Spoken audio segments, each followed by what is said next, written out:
Hey gents, today we're going to take a look at Martenero watches. You'll be seeing this in quite a few of my videos coming up because I've been wearing it for the last week and I have become a huge fan of this watch, and we'll jump into all the details of why. Part of the timing on this video is that it's right towards the end of their Kickstarter, so right now this watch is almost $200 off on their Kickstarter. It's the 7th collection they're delivering through Kickstarter, so I've always mentioned that I'm hesitant to recommend anything on Kickstarter, but if you like this watch or you know somebody that likes this watch, send this video so they can take advantage of that, because at $200 off this is an incredible deal, but we'll talk about why, even at the full price, that it's still a great watch from this great micro brand. So I'll put links below, like, subscribe, share, and let's jump over to a different view so you can get up and close and personal with the Martenero. So I thought, and I realized that I've definitely seen this watch on Hodinkee, Worn and Wound, and a couple other spots, and so they've definitely been out there with some of their previous collections, and so I think I was predisposed to like it, but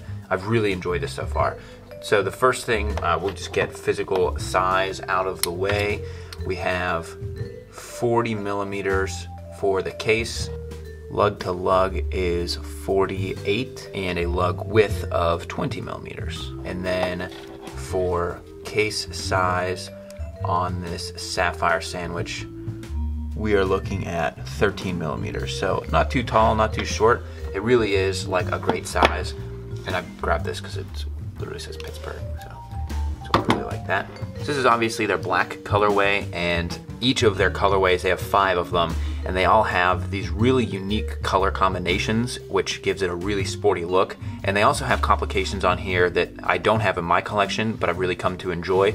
So at the top, you have the power reserve, which is going to show you how much the movement is wound and how much longer you have on the 40-hour power reserve. And then you have a 24-hour complication for your subdial, which at first was tough to read, but it's come easier as I've adjusted.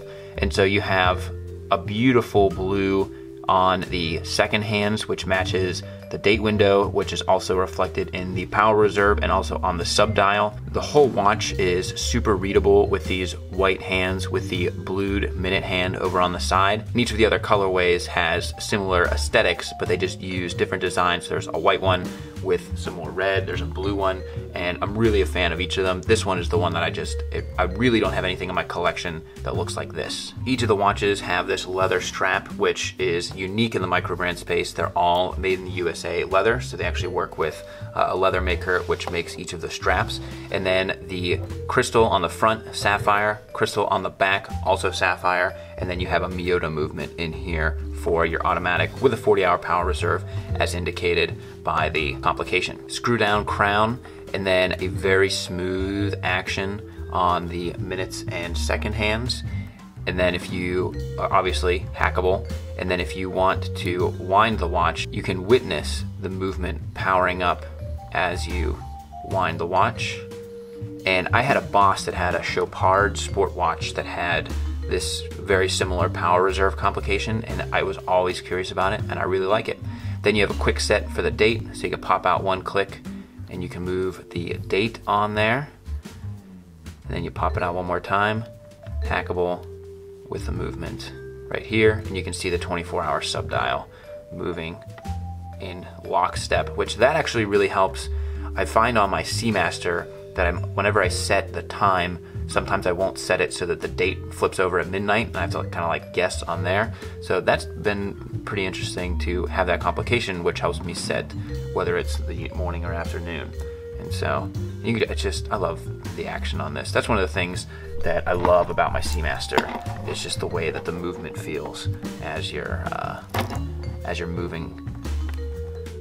It's like buttery smooth. Not quite as smooth as the Omega, but you are saving a considerable amount of money over a Seamaster. So not only is the leather made in the USA, but each of these watches are assembled in New York, 30-meter water resistance, it is an automatic, and so that all of those factors are why you are seeing a more premium price point in the microband category. And so what I've really found is that is like the perfect size for my 6 1/4 inch wrists. It doesn't wear too high, so it's slipped under cuffs very easily, and you have the M stamped screw down crown, 316L steel all around. You know, and talking about the leather being made in the USA, each of these watches is assembled in Brooklyn in New York, and you have a 30-meter water resistance. And then on the sapphire crystal, it's actually double domed with anti-reflective. And I always think about that Tissot Swissmatic that I took a look at, where I could literally see my face in the coating. So you're getting high quality materials within this watch, which is why you're seeing it at that more premium price point for a micro brand. And the design, I just think, is so unique, and that's what catches my eye. I get a lot of outreach from brands that want me to feature their watches, and I say no to most of them, except for this one.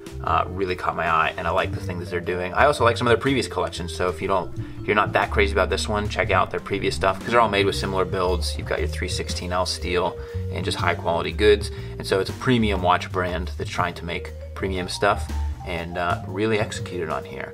So that is Martenero watches. You want to check them out. The Kickstarter goes for a few more days, but I think that this is an excellent watch even outside of the Kickstarter price. And you'll definitely see it on quite a few videos going forward, because I've been putting a lot of time on the wrist on this thing, and that will not be slowing down after this. So any questions, comments, as always, love to hear from you guys down below. Also on Twitter, Instagram, @_Kavalier.